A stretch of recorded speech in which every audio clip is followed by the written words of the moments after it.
Hello students, chapter AP से हमारे पास ये एक क्वेश्चन है जो कि सीबीएसई 2008 में आ चुका है। इंग्लिश और हिंदी दोनों में ये question, if m times the nth term is equal to the n times the nth term, find the m plus nth term of the AP.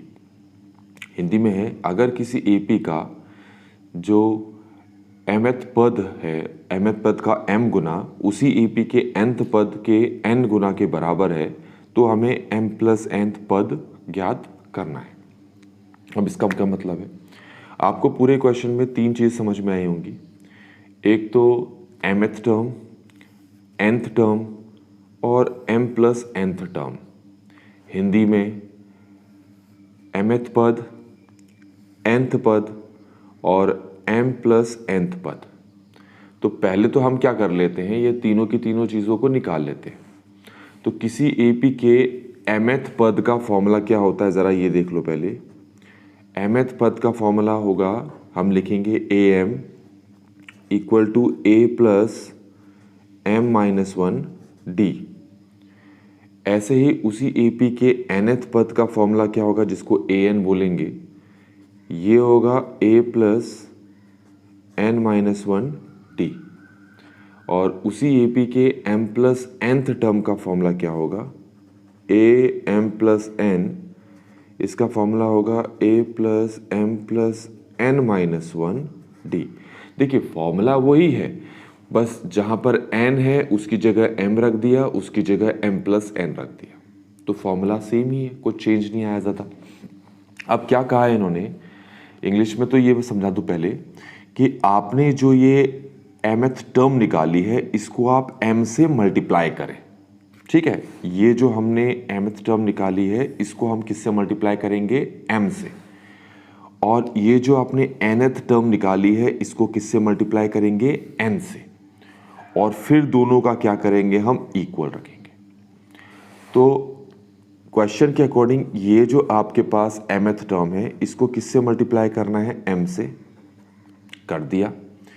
ये जो आपके पास nth टर्म है इसको किससे मल्टीप्लाई करना है, n से, कर दिया। उसके बाद दोनों का क्या करना है, दोनों को इक्वल रखना। क्वेश्चन में बच्चों ये कहा है, ज़रा हिंदी में भी समझ लेते हैं। इसमें कहा है कि किसी एपी का जो mth पद है आप उसको उसका m गुना लो। m गुना का मतलब उसको m से गुणा कर दो। तो हमने क्या किया, जो ये एपी का जो mth पद है इसको m से क्या कर दिया, गुणा। उसी एपी का जो nth पद है, जो कि ये रहा nth पद, इसको किस से गुणा कर दो, n से। तो मैंने इसको क्या कर दिया, n से गुणा कर दिया। ठीक हो गया, इतना कहा था करने के लिए। और फिर हमें बाद में फाइंड करना है कि जो m प्लस nth पद है उसका मान क्या होगा, उसकी वैल्यू क्या होगी। इंग्लिश में वही कहा है कि m प्लस nth टर्म क्या होगा, वो हमें निकालना है। तो पहले जो चीज़ हमें दे रखी है हमें वो सॉल्व करना पड़ेगा। तो क्वेश्चन में जो कहा था वो मैंने यहाँ लिख दिया, फिर से बोल दे रहा हूँ। क्वेश्चन में क्या कहा था कि जो mth टर्म है, जो mth पद है उसको m से गुणा करो, उसको m से मल्टीप्लाई करो। जो nth टर्म है उसको n से गुणा करो, उसको n से मल्टीप्लाई करो। कर दिया। और दोनों को कहा है, दोनों क्या है, बराबर हैं एक दूसरे के, तो बराबर का साइन लगा दिया। अब इसको सॉल्व करते हैं। am का फॉर्मूला है a plus m minus 1 d equal to n। an का फॉर्मूला है a plus n minus 1 d। तो ये मैंने यहाँ पर दोनों लिख दिए। अब अंदर मल्टीप्लाई करते हैं। पहले m को a से मल्टीप्लाई करते हैं, देन इससे मल्टीप्लाई करते हैं। m को a से मल्टीप्लाई करेंगे तो ये कितना आ गया, m को फिर d से करेंगे मल्टीप्लाई तो यह आएगा m माइनस 1 m d। यहाँ तक समझ में आ गया होगा बच्चों आपको। अब यहाँ पर भी यही करना है। पहले n को a से मल्टीप्लाई करेंगे तो क्या आ जाएगा, an।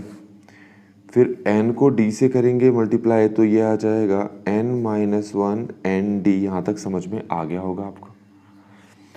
अब इसको भी यहाँ लेकर आना है और इसको भी हम यहाँ लेकर आते हैं।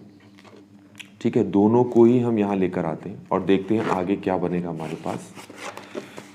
तो पहले हमारे पास पहले से क्या है, यहाँ पर am है, तो मैं am को लिखे रहने देता हूँ।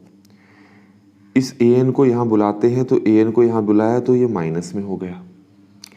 ये पहले से क्या लिखा है, प्लस m-1 md लिखा है, और इसको अगर यहाँ लेके आएंगे तो ये हो जाएगा minus n-1 nd equal to ये पूरा कितना हो गया, 0। ठीक हो गया। अब इन दोनों में से आपको कुछ कॉमन निकालना है। कॉमन क्या आएगा, कॉमन a आ जाएगा, तो अंदर क्या बचेगा आपके पास, अंदर बचेगा m-n,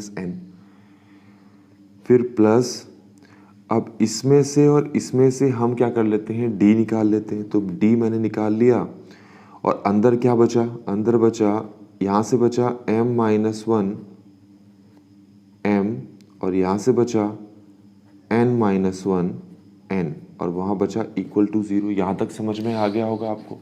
मैं इसको दोबारा लिख देता हूँ यहाँ पर। तो हमारे पास ये आया a m-n plus d m-1 m n-1 n equal to 0। ठीक हो गया। इसको ऐसे ही उतार लेते हैं, इसको ऐसे ही उतार दिया, क्योंकि ये जो बड़ा सा बॉक्स है इसको सॉल्व करना है। क्या सॉल्व करेंगे, पहले m को m से मल्टीप्लाई करो तो कितना आ गया, m², फिर m को 1 से करोगे तो कितना आ जाएगा, m। अब यहाँ पर थोड़ा सा ध्यान रखने वाला है, माइनस है ना, इसीलिए अभी पहले ब्रैकेट में ही सॉल्व करते हैं। इसको इससे मल्टीप्लाई करो तो क्या आ गया, n², फिर इसको इससे मल्टीप्लाई करेंगे तो क्या आएगा, -n, वहाँ पर इक्वल टू क्या हो गया, 0। इसको उतार लेते हैं। अब m² माइनस m, ब्रैकेट खोलेंगे तो -n² प्लस n हो जाएगा इक्वल टू 0, प्लस d। अब ये देखो, ये है m², ये है n², तो a² माइनस b² का फॉर्मूला लगेगा।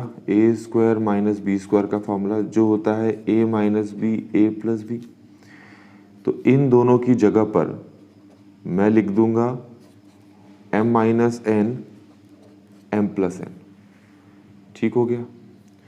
और बाकी ये जो दो बचे हैं, इसमें से माइनस कॉमन निकाल लूंगा तो ये हो जाएगा m-n। यहाँ तक समझ में आ गया होगा आपको। इसको फिर से उतार लेता हूँ, उतार लिया। अब आप देख सकते हैं ये जो पूरी चीज़ है, इसमें यहाँ पर भी m-n है, यहाँ पर भी m-n है। तो ये m-n को मैंने कॉमन निकाल दिया इस पूरे में से। तो फिर यहाँ पर बचा कौन कौन, एक तो ये बचा m+n बचा, माइनस बचा, और यहाँ से क्या बचा, क्योंकि जब ये जा चुका है तो बचा 1, और ये d साथ में यहाँ पर मैंने लिख दिया। अब इसको देखो और तुम इसको देखो, तो दोनों में क्या चीज़ कॉमन है, दोनों में m-n कॉमन है, जिसको मैंने बाहर निकाल दिया है। तो अंदर क्या बचा, अगर अंदर देखे तो यहाँ से क्या बचा, यहाँ से बचा a प्लस, यहाँ से क्या बचा, देखो ये और ये जा चुका है, तो यहाँ से a बचा, प्लस बचा, और ये बचा m+n -1d, और यहाँ इक्वल टू 0। ये समझ में आ गया होगा। आप इसको देखो, ये किसका फॉर्मूला है, मैंने स्टार्टिंग में ये फॉर्मूला आपको लिखवा दिया था। ये देखो a + m+n - 1d एक्चुअली किसका फॉर्मूला है, ये है a m+nth टर्म का, a m+n पद का। तो हम क्या करते हैं, ये जो पूरी लाइन मैंने लगा रखी है, ये जो पूरा है, अगले स्टेप में इसकी जगह क्या लिख लेता हूँ, ज़रा ध्यान दें। तो ये तो हो गया m-1, और इसकी जगह मैं लिख लेता हूँ a m+n, और यहाँ पर क्या है, इक्वल टू 0। इसको डिवाइड में ले आओ तो ये हो जाएगा a m+n equal to 0 over m-n। तो a m+n इक्वल हो गया 0 के, जिसकी वैल्यू हमें इस क्वेश्चन में निकालनी थी। तो इस तरीके से ये बहुत ही इंपॉर्टेंट क्वेश्चन जो CBSE में आ चुका है और मैथमेटिक्स स्टैंडर्ड वाले बच्चों के लिए बहुत ज़्यादा इंपॉर्टेंट है, मैंने यहाँ पर ये सॉल्व करवा दिया है। आई होप कि आपको ये पूरा सोल्यूशन समझ में आया होगा। Thanks for watching.